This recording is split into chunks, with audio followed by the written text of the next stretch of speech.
আমাকে বললে না মুখ ঝেনে দেব। এই বাদ দে তো ওর কথা, ওর বর তো নিজেই আমাকে এই দাঁড়া, গুনগুন ফোন করছে। Punish me daddy, punish me. গুনগুন দি তোমাদের কাছে ফোন লাগলো কি করে? গুনগুন তোর হাতে হাত করি কেন রে? গুনগুন দি তুমি কিডন্যাপ হয়ে গেছো, এখন আর বাবা বলে কি হবে? কতবার বলেছি রাতে বিতে একা বেরিও না, বলছি আমার ভাসুরের ছেলে পুলিশে আছে, বলবো ওকে? আমি কিডন্যাপ হইনি।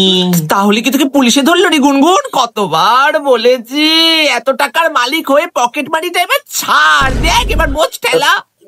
এই এটা তো পুলিশ স্টেশন নয়, এটা তোর বাড়ি। ও তাহলে ডাকাত পড়েছে, নিশ্চয়ই ওই চম্পার ছেলে হবে, আমি শিওর। এই কত টাকা চাইছে এক্ষুনি বল। কিছু তো একটা ব্যাপার আছে জানো, ওরকম পিঙ্ক কালারের হাত করি তো বাবা বাপের কালে দেখিনি। আবার এই অবস্থায় কাকে ভিডিও কল করছিল? চোখে পট্টি পরিয়ে, হাতে হাত করা পরিয়ে অত্যাচার করতে বলছিল।